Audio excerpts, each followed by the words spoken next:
sin agradecer el esfuerzo de quien ha hecho posible esta peregrinación. Me he sentido acogido, recibido por el cariño, la fiesta, la esperanza de esta gran familia mexicana. Gracias por haberme abierto las puertas de sus vidas, de su nación.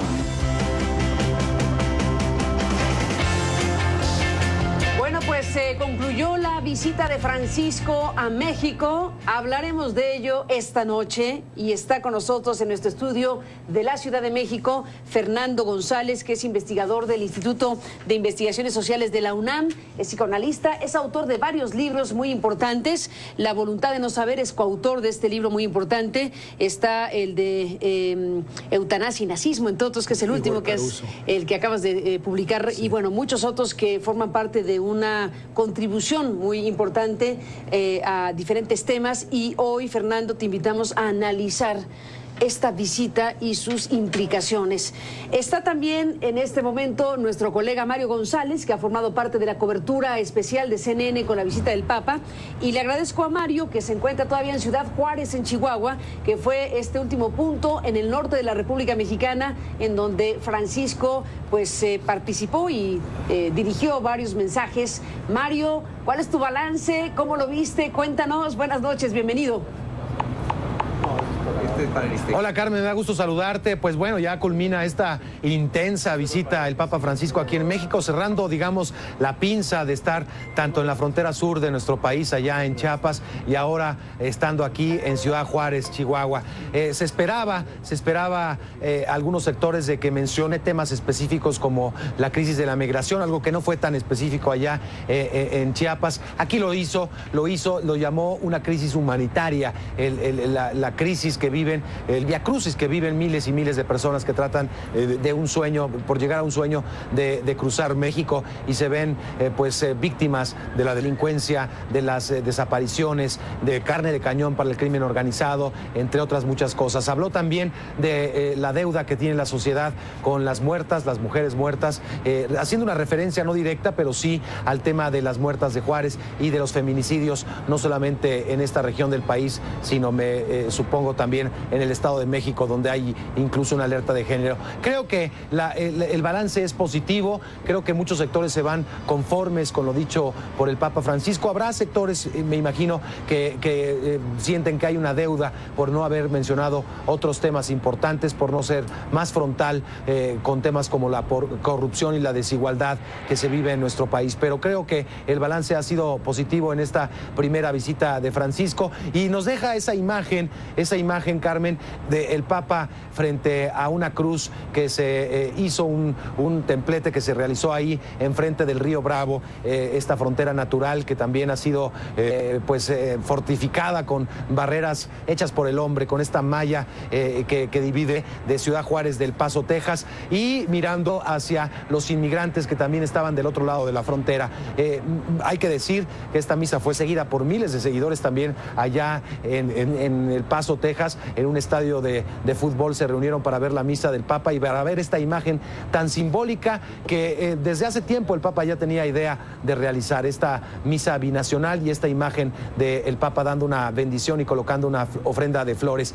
Creo que el balance en muchos sentidos es reivindicatorio también, Carmen, con los pueblos indígenas, con los pueblos originarios, llamándoles, pidiéndoles perdón a nombre de la sociedad mexicana por la marginación, por la pérdida de tierras, por no haber integrado a estas comunidades al México moderno que dice hoy los necesita, reivindicando también a figuras polémicas en su momento, como el obispo Samuel Ruiz, ante quien se postró también y levantó una oración y le dejó una ofrenda. Samuel Ruiz, que como sabemos fue un renegado, por decirlo así, de la Iglesia Católica en aquellos tiempos. Después del Concilio Vaticano II realizó una verdadera integración de la Iglesia Católica con los indígenas del sur de México. También habló de los gigantes que se encuentran en la historia de nuestro país y sobre los cuales nuestros obispos, los obispos de hoy de la Iglesia Católica, se encuentran con una responsabilidad enorme. Les llamó la atención y creo que eso fue otro de los momentos muy significativos del Papa Francisco en México, ese llamado de atención hacia los obispos que no se duerman en los laureles. Creo que, en resumen, son muchas cosas que nos deja para analizar, muchos discursos y muchos discursos no verbales que también en imagen nos deja el Papa Francisco, Carmen. Pues sin duda, Mario González, y de eso hablaremos esta noche con nuestro invitado Fernando González. Gracias por estar aquí en la cobertura, Mario. Estamos siguiendo de cerca este trabajo y bueno, pues de regreso te veremos aquí en la Ciudad de México. Gracias por estar aquí esta noche. Hasta pronto. Los dejo. Gracias, Mario. Bueno, Fernando González, estamos frente a esta visita que concluye y efectivamente es necesario hacer un balance desde diferentes perspectivas. Me gustaría iniciar con un tema que tú has estudiado, que has analizado y que es muy importante para un país como este, que es el Estado laico. Hemos visto todo tipo de estampas, todo tipo de conductas, todo tipo de situaciones y te planteo para iniciar esta charla el Estado laico en México y la visita papal. ¿Qué dices, Fernando?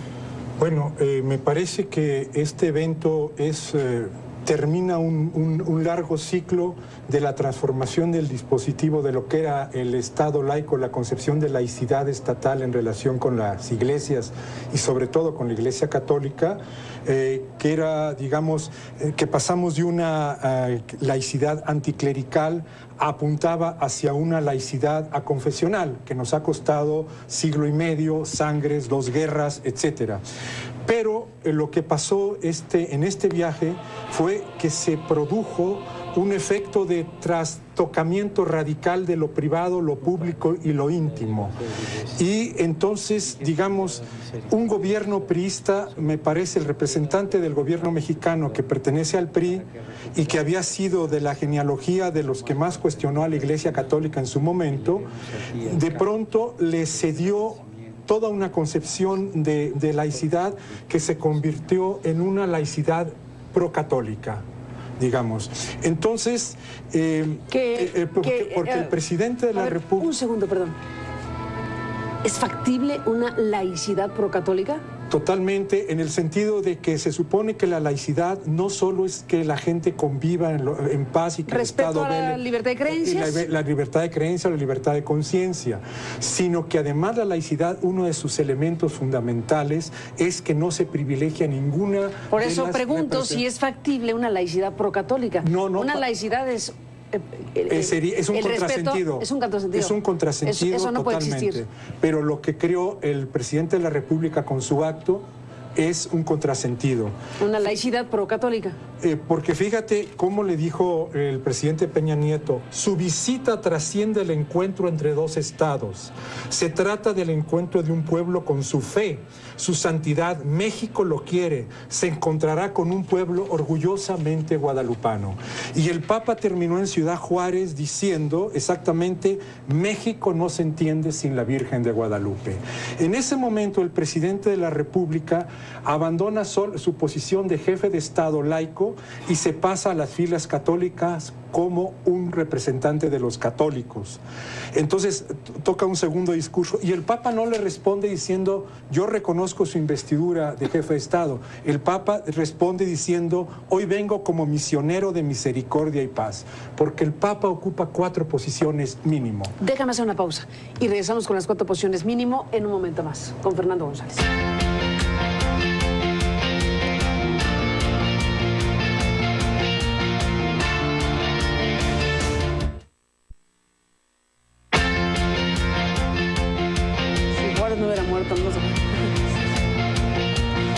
Bueno, regresamos, Fernando M. González, con estas imágenes para retomar lo que estabas analizando sobre el Estado laico mexicano y lo que ha ocurrido con esta visita de Francisco en algo que ha llegado a los puntos siguientes. En las páginas web de las autoridades mexicanas, empezando por la Presidencia de México, pues se colocó una simbología papal en lugar del símbolo mexicano del águila nacional. El águila voló. El águila voló y aparecen las imágenes del Vaticano, las imágenes del Papa en las propias páginas oficiales. Esto, desde luego, es de un alto significado que no puede pasar desapercibido en el análisis obligado de lo que ha pasado en los últimos días en México. La Presidencia de la República, por lo menos que pudimos detectar y capturar en pantalla, está Sectur, está Zagarpa, está la Secretaría de Comunicaciones y Transportes, y agrego, además de las imágenes, fueron enviados, digamos así, secretarios de Estado a cada punto, a cada momento que el Papa estaba en algún lugar de la República Mexicana. Todo el tiempo el gobierno mexicano estuvo ahí, incluyendo a la pareja presidencial que lo recibe, que lo despide y que forma parte de la escena directamente, incluyendo a algunos gobernadores que se pasaron de ciertos límites, como el gobernador de Michoacán, que prácticamente departía y compartía los saludos del Papa con el público. En fin, estas imágenes, estos elementos apuntalan tu análisis de hace unos momentos. Fernando González, retomemos el hilo de tu discusión. Sí, esto en el contexto, esto que hablas de los políticos y de los secretarios, digamos, se dio esta visita papal acompañada de los políticos monaguillos, como dice Blancarte, y de los periodistas catequistas. Una buena parte de los periodistas se convirtieron en catequistas. Y esto, bueno, ayudó mucho al evento. Yo decía ayudó mucho a un tipo de evento. Bueno, al evento, para que el evento totalizara y cubriera el país, creyendo que el país era todos católicos, todos para una iglesia, y por favor prescindan de existir por 5 días cualquier gente de otra congregación religiosa, de otra denominación, ateos, agnósticos y compañeros mártires. Prescindan, vuélvanse invisibles, porque esto está totalizado así. Esto pasó, una dimisión de la laicidad en México. Pero esto es posible porque el Papa es el único jefe de Estado que puede ocupar 4 posiciones. Ningún otro jefe de Estado en el mundo occidental, cuando menos. A ver. Por un lado es jefe de su iglesia, es jefe del Estado del Vaticano, es mediador geopolítico, como lo que hizo entre Cuba y Estados Unidos, y al mismo tiempo es líder moral que considera que tiene un mensaje universal que puede convenir a la humanidad entera, porque al mismo tiempo representa al Dios auténtico que infiltra el mensaje del Papa y puede totalizarlo. Esas 4 posiciones se corresponden con 3 del presidente de la República. Presidente de la República guadalupano, que confunde México con Guadalupe y con católico, y luego después se da el lujo de jugar a ser, entre comillas, simple, fiel, imposible, y va a la Basílica de Guadalupe a comulgar. Con lo cual, jugando en esas 3 posiciones, el presidente de la República obtura o pretende obturar lo que una semana antes apareció en la prensa por ustedes y por Proceso, todo el dossier con el padre Salinas y la boda que anuló Norberto Rivera para que se pudiera casar la señora Rivera con el señor gobernador en ese momento del Estado de México y después presidente de la República. Entonces, la cercanía con el Papa de la señora en 5 situaciones, haciéndole un disco especial a la señora del presidente, recibiéndolo en el hangar presidencial como pareja, recibiéndolo en el Palacio de Gobierno, yendo a misa a la Basílica de Guadalupe, y después en esta especie, ya la señora sola, en esa especie de teletón papal en el hospital, digamos, está dando el mensaje de, miren, el Papa no tiene ningún problema conmigo ni con mi marido. Y mi marido incluso comulga. Esa comunión tiene toda una simbología de neutralización. Entonces, 3 posiciones del presidente, 4 posiciones del Papa. El Papa se puede mover según el contexto y las circunstancias en cualquiera de esas 4 posiciones. Y en ese sentido tiene una ventaja sobre cualquiera, y más sobre el presidente mexicano. El presidente mexicano pertenece a un partido, lleva 3 años de desgaste. El Papa puede venir.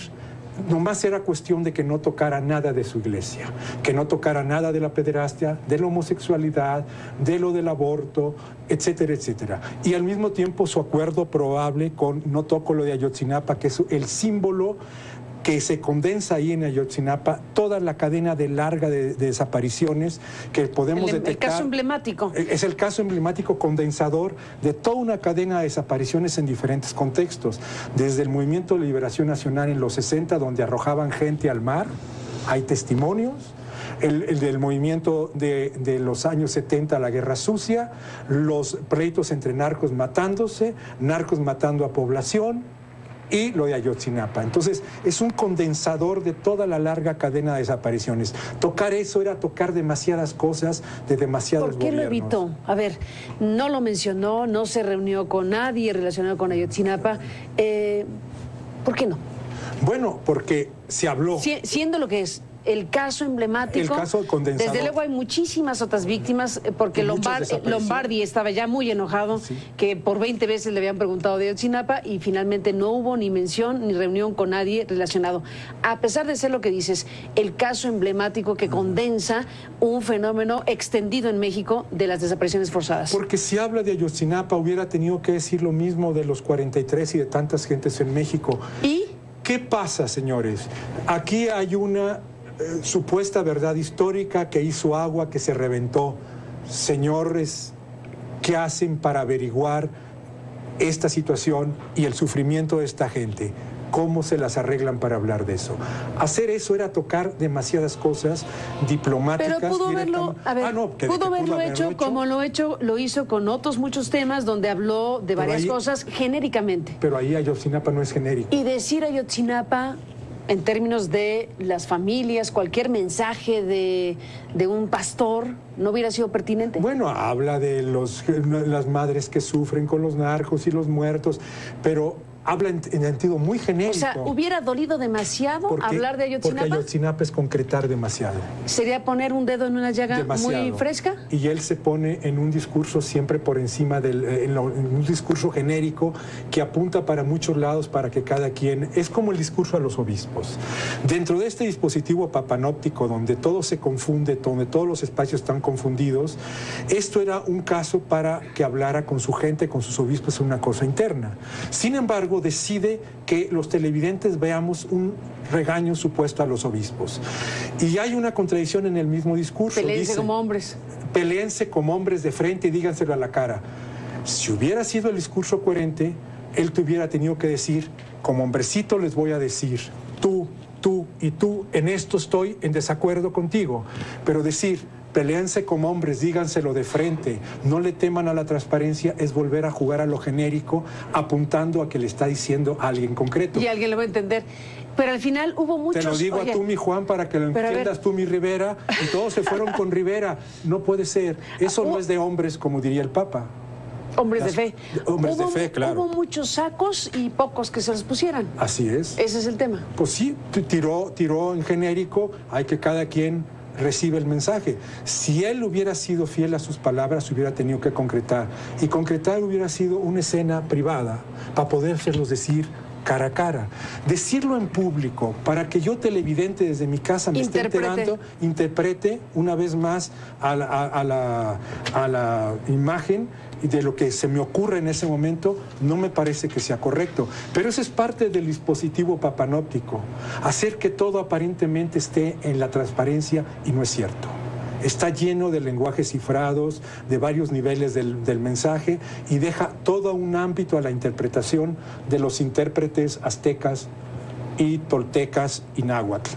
Después de la pausa, Fernando, regresamos, es la parte final, en un instante.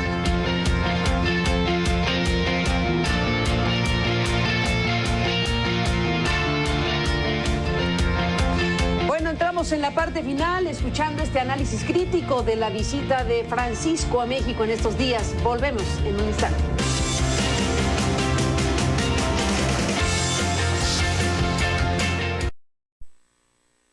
¿No? Bueno, regresamos en la parte final. Fernando M. González, esta imagen, ¿qué te dice? Bueno, esta imagen de pronto baja al hombre que está por encima de todos los hombres, diciendo discursos o mandando caricias o diciendo discursos morales o haciéndole a la sociología espontánea o consolando, y de pronto lo bajan y lo vuelven tan humano como a cualquiera, y lo jalan y casi lo tumban. Y eso él se enoja. Y él se enoja, como cuando en Argentina le reclamaron que haya protegido a un obispo, o más bien promocionado a un obispo de Chile acusado de pederastia, y se puso furioso y con el dedo dijo: cuídese de los zurdos. O sea, de pronto el Papa abandona esta posición hierática que habla por encima de las contradicciones, que él no tiene contradicciones propias, y entonces de pronto esta escena me parece interesante porque lo humaniza, ¿no?, en este dispositivo donde permanentemente hay que sacralizarlo. Fernando, así como el Papa decidió no mencionar a Ayotzinapa, y es parte de la crítica que se le hace en algunos sectores, tampoco se reunió con víctimas de pederastia clerical, no se diga hablar de Maciel en tierra de Maciel. Digamos que es un tema también importante de lo que no ocurrió en la visita del Papa, que se ha ocurrido en otros países. Así es, y ese asunto directamente de la pederastia, y más otra vez como Ayotzinapa tiene nombre propio y condensa además otras cosas, el caso de la pederastia en México está articulado a Marcial Maciel inevitablemente. Como el caso emblemático. Como el caso emblemático que condensa otros casos silenciados en Oaxaca, en San Luis Potosí, etcétera. Lo interesante es que cuando vino Juan Pablo II en el 99, acaba de pasar el caso Maciel, ni una palabra. Cuando vino Ratzinger en el marzo del 2012, ni una palabra. Cuando viene este Papa, ni una palabra, como si fuera un tema tabú. Y es explicable. Este Papa, en el momento en que les da la indulgencia plenaria, termina de sellar... A los legionarios. A los legionarios termina de sellar lo que Ratzinger le encargó antes de retirarse. Están en las vías de la renovación y la purificación. Usted la tiene que aceptar, y además tiene que aceptar al cómplice de Maciel, y me lo va a canonizar Juan Pablo II. Es demasiado cargado el tema para Nos vamos, Fernando. ¿Qué sí te gustó de la visita, si algo te gustó? Bueno, me gustó un poco, muy poco, pero digamos, lo que me gustó un poco es que de pronto ver esta cosa de trascendencia de fronteras, ya no solo dentro del país, sino lo binacional. Lo de Juárez de hoy. Lo de pronto ver gentes que, aunque sea que se reúna por su fe, que tiene todo el derecho, de pronto poder establecer esta permeabilización entre fronteras en un país donde la frontera ha sido tan sangrienta, tan brutal, tan maltratadora para los migrantes. Eso me pareció un acto mínimo de pacificación, cuando menos por un rato, y servirá de consolación a mucha gente, lo cual me parece que están en todo su derecho. Fue lo que más me gustó. Lo demás me pareció realmente una dimisión de la laicidad. Toda la clase política, no importa del partido que sea, renunció al Estado laico, y eso me parece escandaloso. Fernando, gracias por estar aquí esta noche para analizarlo de esta manera, y seguiremos en contacto si tú nos lo permites. Muchas gracias. Gracias como siempre, Fernando, por estar aquí, y se nos acabó el tiempo. Gracias por permitirnos acompañarle con este análisis, con este acercamiento y reflexión acerca de esta visita de Francisco que hoy terminó en México. Gracias, buenas noches. Hasta luego.